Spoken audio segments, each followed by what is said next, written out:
I'm Lori Pinkerton with Ask an Expert. Today you get a sneak peek into Brooke's life at 24 years old and with a boyfriend of 3 years is very, very ready to get married.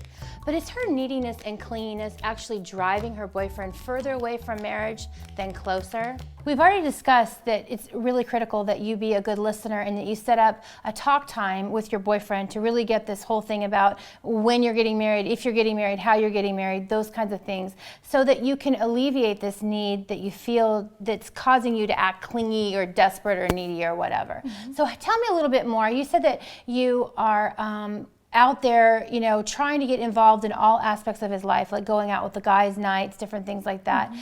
How does that make you feel when you're doing that? What is the underlying feeling that's happening?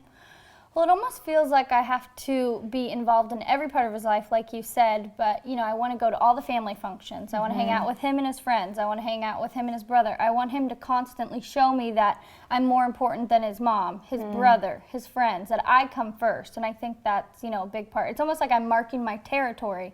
It's like, so if I'm with you and we're out at this event, it means that I am whatever that means. I don't know, but that's how it feels like. So that you're significant in his life in all these different aspects. That would let you know what your position is in his life. Exactly, yeah, that's a good word. So how would you just said if he was doing those things, you would know that you're significant then. So it goes back to the whole fact that instead of having a kind of a knee-jerk reaction to not feeling that way, having a conversation, first of all, knowing that this is what you need to continue in this relationship. To grow the relationship, you need to know you're number one in now do you need to be number one in every aspect of his life or just with his family? Or tell me more about that. Like, I know some women may need to work with their partners, or how would you know when enough is enough? Mm-hmm.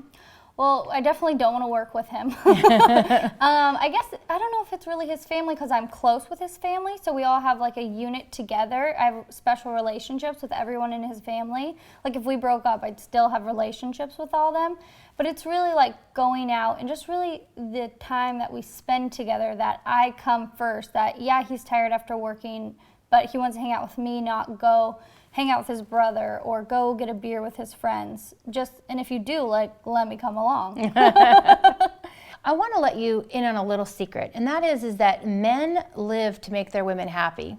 Now, if you're acting dissatisfied in the relationship all the time because he's not spending enough time with you, no matter what he does, he can't seem to please you, he just feels like he can't get you figured out, what happens is he'll go away and do something else he can get figured out. That might be work, it might be a hobby, it might be his friends, it might even be another woman. So it's really critical that women take responsibility for the fact that as humans, men want to make their partners happy, and they want to know that they can accomplish that. And so our constant kind of not arguing or bickering necessarily, but maybe complaining and underlying, you're not making me happy, you're not making me happy, is actually making him feel unsuccessful in the relationship. And subconsciously it can drive them way off. And I know that's not what you want. So I want to help you to have that kind of insider secret, because I know the last thing you want to do is let this great guy go, that you've cultivated this great relationship over 3 years.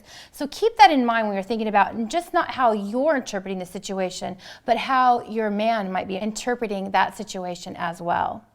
Yeah, that makes a lot of sense. Has he ever alluded to the fact that he can't make you happy?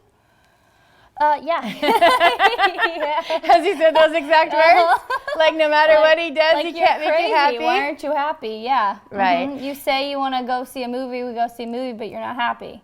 Because the next thing is that you want the next thing, right? Exactly. That's why it's important for you to know, how will I be happy? What is it going to take for me to be happy in this relationship? Have a way to communicate that in a healthy way that invites him in on the conversation, and then he knows he can be successful. He knows he can make you happy, and consequently, guess what? You're happy.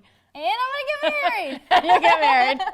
In today's video, Brooke actually discovered that not only is her neediness and clinginess feeling bad for her, but it doesn't allow her boyfriend to feel successful in the relationship, that he feels as though he's probably not able to ever make her happy. And the one thing men need is to be able to know that they can make a woman feel happy. Connect with me at YourTango.com/experts/dating and relationship expert.